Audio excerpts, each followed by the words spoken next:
Hey, what's going on, you guys? Jay here, and welcome back to the channel. We're going to be discussing the idea of using community pool funding in an alternative manner.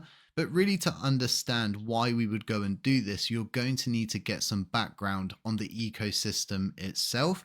And we're connected with the Cosmos ecosystem. This is because we use and utilize the software development kit, which makes up that Cosmos SDK. And then we also use the consensus mechanism, which is Tendermint. And this actually empowers developers to create purpose built blockchains that can communicate with each other while maintaining their sovereignty. This is a crucial point because the Cosmos ecosystem itself, it's huge. It's pretty vast. We're not connected with all of these blockchains, but we're connected with a few of them, as you can see here. This is going to be critical as we move forward in this video and we go over that idea of spending community pool funding.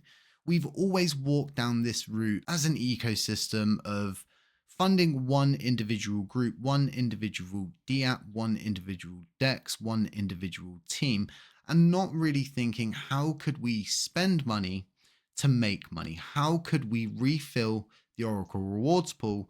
And more importantly, refill the community pool, which everybody's trying to grab at now because it's got to such a substantial size. It got to such a substantial size because we're not paying maintenance and upkeep costs of $50,000 to people like Hexagon for their station infrastructure they developed, which is Galaxy Station, which this chain also paid for. So when I say there's a negative history that surrounds community pool payments, trust me, if you're new here, there's a huge negative timeline when it comes down to the community pool. And I really do think there's better ways to move forward after almost 3 years of being a fully fledged, fully decentralized blockchain that's run by its community. So when we look at the original ecosystem before the crash, they had the LFG reserve. And this was quite clever because it was used as a bargaining chip in relationships. And this gave Do Kwon the ability to really build a relationship with someone like CZ Binance, someone like Justin Sun. This was all things that he had really worked on and really started to drive a wedge between them using token purchases and then adding them into his crucial, all important LFG reserves.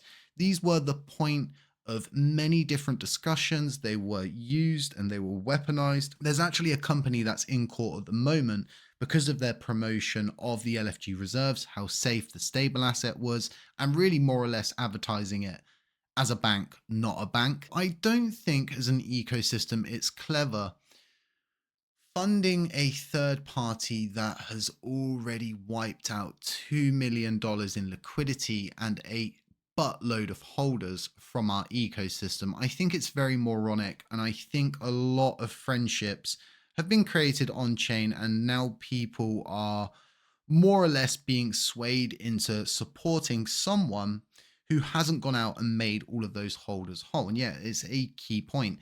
So again, these third-party payments that have always gone out from the community pool have never really been beneficial for our ecosystem. And I don't think it's good to hand it to someone that is also part of that negative historical timeline that makes up our ecosystem. So what we really want to do is get my all-important, lovely flowchart system. If you guys like this, let me know in the comments section. And if you don't like it, if it's something that you dislike, I'll try to find something else which is more appeasing. But to try and visually represent what I'm going to be explaining, it's good to use a system like this. But again, just let me know in the comments section below. So all funding is going to be coming from the community pool. It's not going to be coming from the Oracle rewards pool. If you're new here, that pays out your staking rewards as a holder staking with a validator. And the community pool is something we can all tap into if we get enough support through governance and validators approve our community pool spend proposal. So what I would then do is create a sub DAO through DAO. And this is exactly the same as what has just happened to micromanage community pool funds outside of the layer one. And I have to emphasize the fact that there's probably been no thought towards doing something like this, again, because it doesn't benefit one individual person. It benefits the layer one ecosystem. As with any DAO that you would create, you're going to need a pool of signers. I think it's good to really broaden this thing as much as possible. And I think you can go up to 20 signers. So I would go down that route. Every single DAO that is created can have a DAO treasury, and then it can also create sub DAOs, which will have a treasury of its own. So you can get quite intricate with this system.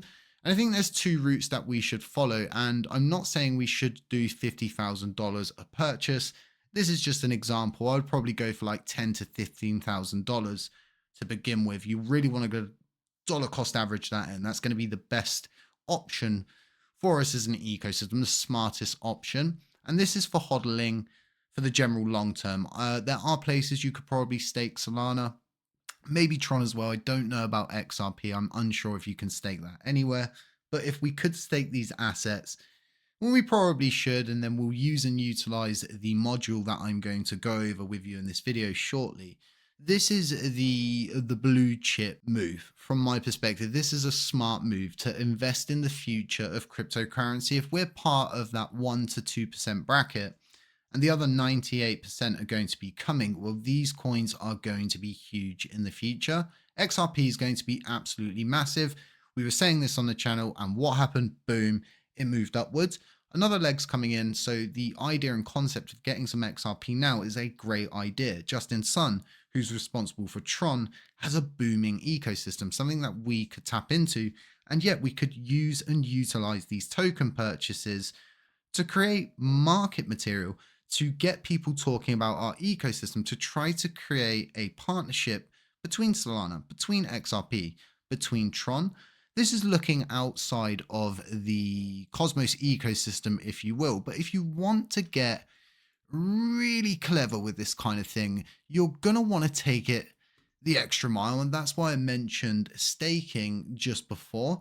Now, this concept itself would run on the premise of staying inside the Cosmos ecosystem and just going for chains that you can stake assets on. And some of the rewards for the yield is quite juicy in other places. And what we would do, again, this would all be based and reliant on a sub-DAO, if you will, to be created and controlled by 20 signers, which would be validators of this ecosystem, and invest in Osmosis, Atom, Juno, and then stake the entirety of those assets.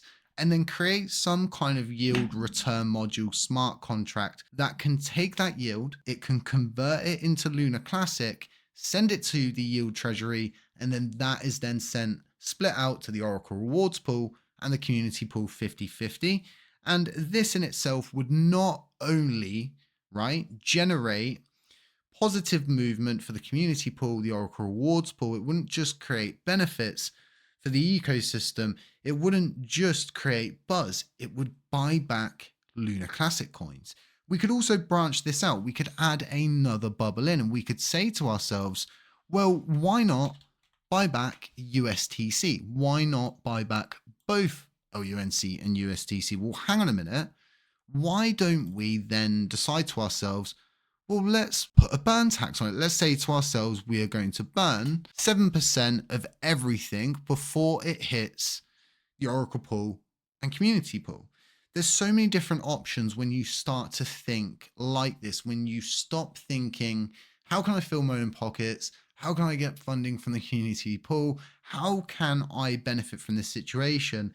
Instead, we should think to ourselves, how can we develop something and work towards the idea of the native asset moving upwards? If the native asset can move upwards, well, we're all going to move up with it. This isn't something that I say lightly. If you've got a project that's similar to Peng's and you've built your entirety into this ecosystem, the one thing that you are reliant on for your project actually going to the moon, well, it's the price of Luna Classic going up. It's not going to be a third party like Terraport going up. It's not going to be from an individual DEX. It's not going to be from an individual DApp. It's not going to be from a wallet provider like myself. It's going to be because we are funding the layer one itself. We're pushing towards this idea and concept of taking community pool funds and putting them to work. And hey, if it all works out in the future, right, and suddenly our $50,000 is now worth $1 million, then why don't we decide as a community through governance to sell, unstake, and then sell 50% of what we've got? It's all stuff that's readily available to us if we had the right minds behind it. The issue really is we don't have the right minds in this scenario. But what I'm really thinking to myself now as a validator, what do I want to do next? What do I want to do? What do I want to build? Do I want to build something? And no, I don't want to build anything else. I don't want to go away from Peng's LUNC Dash or LUNC Pump.fun. I am building on all fronts. I don't say this lightly. I'm doing a lot. I'm a content creator as well, and I just don't want to expand anymore. So what I'm thinking is taking a part of my already existing amazing development team that understand this ecosystem very well. They built LUNC Dash, they've done everything from start to finish. Why not put them to work? Why not say to them, look, let's build this module, let's create this DAO, let's get as many people on board as possible when it comes to validators, and really offer an alternative to funding one individual third party at a time with what? A liquidity pair. There are plenty, and I say this with a pinch of salt. There are plenty of ways that you can take your coins and go into a stable asset with 1 to 2 transactions at most. This can also be done inside the Cosmos, although it is a little bit tricky navigating through that without the right guide, but it can be done. I really think we need something more intuitive, something more inventive that's working on all fronts. This isn't just working like the ways I've explained, but it's also going to provide that all important marketing opportunity for people like myself, people like Matthew Perry, Levi, so many people, Clay, all of the believes, all of the YouTubers out there would love to cover something like this. They would like to have tickers, and yeah, all of the different metrics pages, they could all add these new tickers which show how much is being generated. It shows the volume, it shows the returns, it shows the swaps.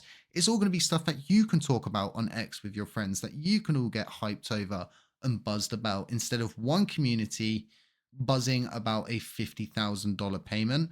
I really do think, like I said, we should think outside of the box. But let me know what you guys think about all of this, and let me know how your day's going, how your weekend's going, if it's sunny there. I'm hoping it's going to be sunny today. It's really early morning, getting up, getting back into the swing of things, getting back into live streams this week, getting a new microphone as well. But guys, look, stay safe, stay humble, stay aware. I'm going to catch you in the next one.